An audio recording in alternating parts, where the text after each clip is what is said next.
आज था हमारा रांची में डे 5 और हम लोग पहुंच चुके थे राष्ट्रीय खादी एवं सरस महोत्सव में।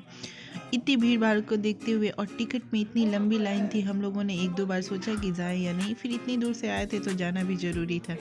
अब हम लोग पहुंच चुके थे रांची के मोराबादी ग्राउंड में, जहां पे आज़ादी का 75वां वर्षगांठ और अमृत महोत्सव मनाया जा रहा था। यहाँ पे बहुत सारी दुकानें थी जो कि यहाँ की लोकल पेंटिंग से दुपट्टे साड़ियाँ वगैरह बनाई गई थी, जो कि काफ़ी कॉस्टली भी थी लेकिन देखने में बहुत ही खूबसूरत थी। हमने यहाँ देखा लेकिन हमें बहुत कॉस्टली लगी, तो हम लोग धीरे धीरे आगे की तरफ बढ़ गए। आगे गए तो यहाँ पे जूट से बने हुए पर्स जो कि हैंडमेड थे और काफ़ी रीज़नेबल प्राइस में थे। 200-300 करके इनका रेट था और हम लोगों ने यहाँ से कुछ शॉपिंग की।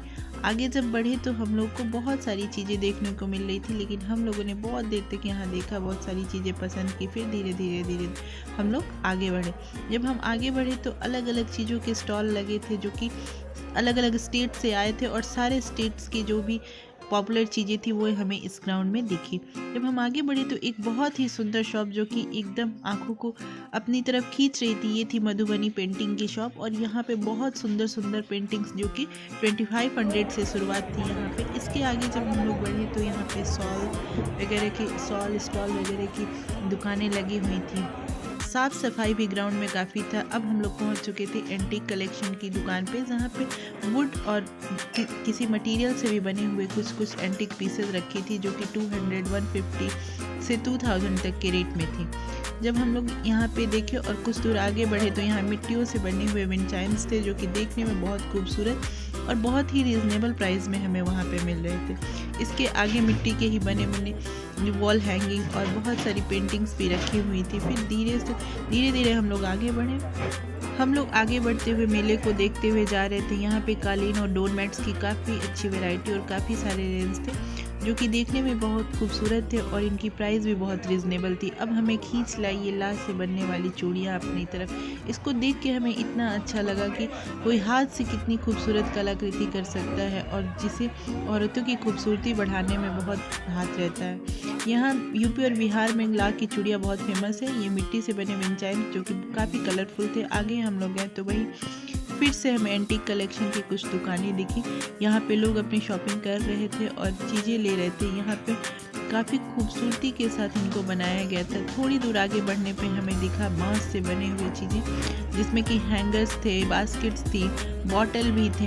यहाँ पे लोग बहुत जम के शॉपिंग कर रहे थे। ये वॉल हैंगिंग था जिसमें कि हम अपने प्लांट्स लगा सकते हैं दीवारों पे, और ये काफ़ी रीज़नेबल भी थे। बांस से बने हुए सोफ़े और चेयर भी थे। हम लोगों ने भी थोड़ी बहुत यहाँ से शॉपिंग की, जो कि काफ़ी एंटीक और खूबसूरत लग रहे थे। आगे बढ़े तो खादी ग्रामोद्योग को यहाँ पे दिखाया गया था कि कैसे यहाँ पे सूट काटे जाते हैं और ड्रेसेस कैसे बनाई जाती है। ये चीज़ें सारी हैंडमेड थी। लोग यहाँ पे कुछ औरतें सिलाई भी कर रही थी, जिसमें हमें दिख रहा था कि खादी कितना प्रॉपर तरीके से किसी चीज़ को बनाता है। ठंडियों का मौसम था तो कंबल, रजाइयाँ ये सब भी मार्केट में बहुत थे।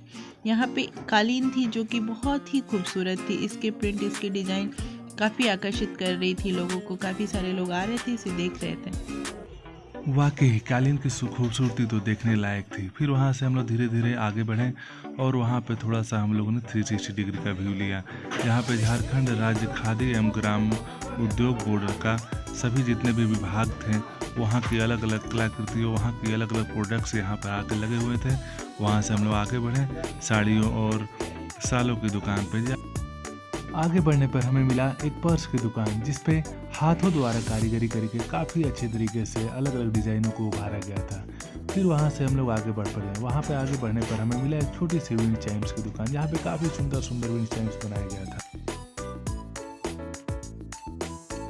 यानी तूने इतनी खूबसूरत चीज़ क्यों बना दी, जिसे हम देखते ही रह गए। फिर वहाँ से हम लोग निकल पड़े आगे, जो खट्टी मीठी गोलियों की दुकान थी, जहाँ पे खाने के बाद लोग सौंफ से बनी चीज़ें खाते हैं। वहाँ पे बनी हुई थी बनारसी पान की गोलियाँ थी, काफ़ी रंगीन, काफ़ी दिलचस्प देखने में लग रही थी। वहाँ पे बहुत सारे लोग थे जो उन्हें खरीद भी रहे थे, पर मुझे वो पता ही नहीं चला कि पता नहीं क्या क्या था। शायद वो लड़कियों का आइटम थे, इसलिए मुझे समझ में नहीं आया।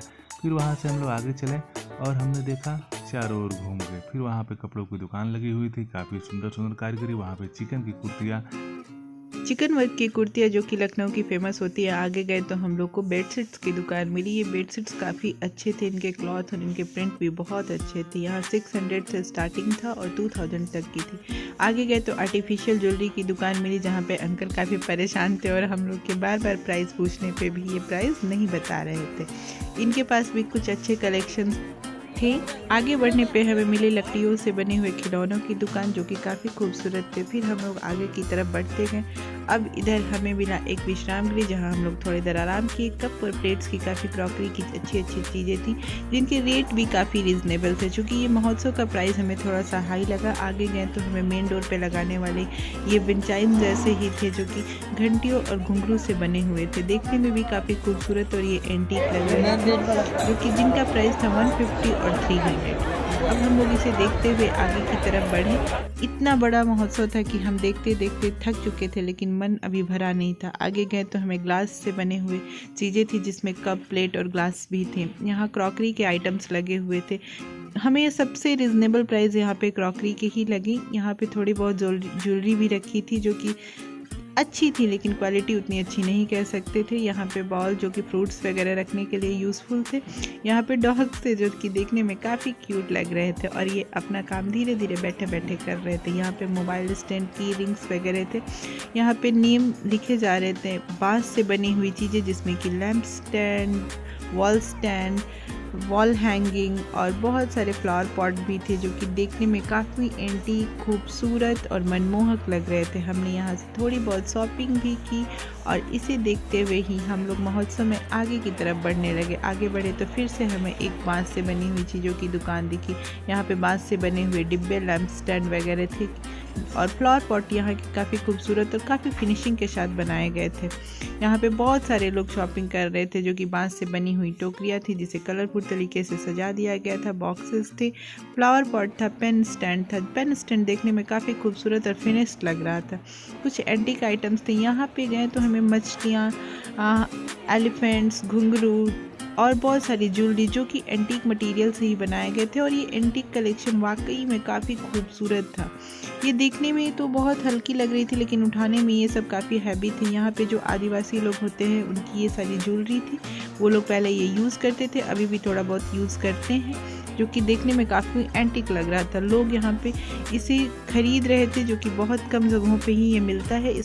दुकानों के बाद हम लोग पहुंच चुके थे मेले में, जो कि बच्चों की बहुत ही पसंदीदा जगह है। यहाँ पे कहीं नाव लगे हुए थे, कहीं बड़ी वाले झूले लगे हुए थे, कहीं छोटे वाले बच्चों के लिए जंपिंग डेक्स लगे हुए थे। खाने के लिए पहुंचे हम लोग राजस्थानी स्टॉल पे, जहाँ पे फाफड़ा, घाघरा, माघरा, सागरा, जो कि पहनने की चीज़ होती है, वो खाने के लिए लगे हुए थे। उसके बाद हम लोग रांची के मशहूर भोला लिट्टी पे पहुँचे। उसके बाद लखनऊ की मशहूर रबड़ी कुल्हड़ चाय पे हम लोग पहुँचे, जहाँ पे हमने 2 गिलास केसर दूध मंगवाया। समय काफ़ी हो चुका था और हम लोग वहाँ से निकलने को सोच रहे थे, तभी मानो यह मेला कह रहा हूँ, तुम यहाँ से चले जाओ, ये हो नहीं सकता, हमें तुझे यहाँ से जाने दो, ये मैं होने नहीं दूँगा। अगर आप लोगों को हमारा वीडियो अच्छा लगा हो तो इस चैनल को ज़रूर से लाइक करें, सब्सक्राइब करें और शेयर करें और हमें सपोर्ट करें, ताकि हम और भी आगे अच्छे अच्छे वीडियो को आप लोगों के सामने ला सकें। थैंक